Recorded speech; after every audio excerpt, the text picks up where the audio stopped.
कल्पना गर्नुहोस् त, तपाईँले मोबाइल खोल्नुभयो अनि एआईले भन्यो, "रवि, आज तिम्रो केमिस्ट्रीको टेस्ट छ। यहाँ 5 मिनेटको लागि रिभिजन नोट दिएको छ।" तपाईँले केही पनि सर्च गर्नुभएको छैन। केवल एआईलाई पहिले नै थाहा छ कि तपाईँलाई यो कुरा चाहिन्छ। सुन्नमा विज्ञानको कथा जस्तो लाग्न सक्छ, तर वास्तविकता के हो भने भविष्यको इन्टरनेट यही दिशातर्फ गइरहेको छ। आजको भिडियोमा हामी बुझ्नेछौँ कि एआईले तपाईँलाई खोज्नु अघि नै तपाईँलाई के चाहिन्छ भनेर कसरी थाहा पाउनेछ र यसले हाम्रो भविष्यलाई कसरी परिवर्तन गर्न सक्छ। अहिले एआईले हामीबारे कसरी सिकिरहेको छ त? हामीले दिनभरि मोबाइल प्रयोग गर्छौँ, के भिडियो हेर्छौँ, के सर्च गर्छौँ, कुन पोस्टमा धेरै समय बिताउँछौँ, कुन विषयमा रुचि राख्छौँ, यी सबै कुराबाट सिस्टमले एउटा डिजिटल प्रोफाइल बनाइरहेको हुन्छ। उदाहरणको लागि, यदि तपाईँले लगातार टेक्नोलोजी सम्बन्धी भिडियो हेर्नुहुन्छ भने युट्युबले तपाईँलाई थप टेक्नोलोजी भिडियो देखाउन थाल्छ। यदि तपाईँले स्टडी टिप्स हेर्नुहुन्छ भने त्यस्तै सामग्री बढी देखाउन थाल्छ। यसलाई रिकमेन्डेसन सिस्टम भनिन्छ। आज टिकटक, युट्युब, इन्स्टाग्राम लगायत धेरै प्लेटफर्म यही सिस्टममा चलिरहेको हुन्छ। तर भविष्यमा यो रिकमेन्डेसन मात्र हुने छैन। एआईले तपाईँलाई अझ गहिरो रूपमा बुझ्न थाल्नेछ। एआई मेमोरी भनेको के हो?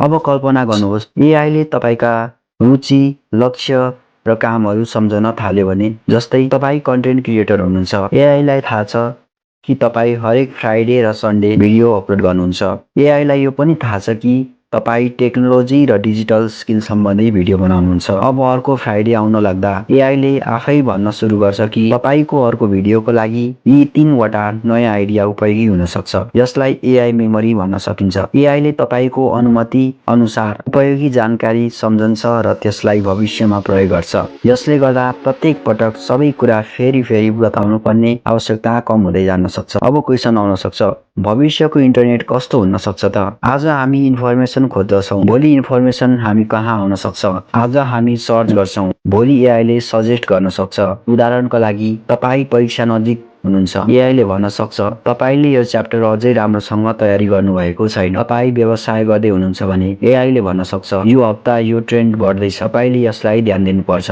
अर्थात् फ्युचर इन्टरनेट सर्च इन्जिनबाट एन्सर इन्जिन हुँदै पर्सनल असिस्टेन्टमा परिवर्तन हुन सक्छ, जहाँ इन्फर्मेसन सबैका लागि एउटै हुँदैन। हरेक व्यक्तिका लागि फरक हुन्छ, किनभने हरेक व्यक्तिको आवश्यकता फरक हुन्छ। यस्ता प्रविधिले हाम्रो समय बचाउन सक्छ, हामीलाई छिटो सिक्न मद्दत गर्न सक्छ र राम्रो निर्णय लिनका लागि पनि सहयोग गर्न सक्छ। तर एउटा महत्त्वपूर्ण कुरा पनि छ, एआईले जति धेरै जानकारी बुझ्छ त्यति नै प्राइभेसी र सिक्युरिटीको महत्त्व हुन्छ। त्यसैले भविष्यमा स्मार्ट हुनु मात्र पर्याप्त हुँदैन, आफ्नो डाटा कसरी सुरक्षित राख्ने भन्ने कुरा पनि उत्तिकै महत्त्वपूर्ण हुन जान्छ।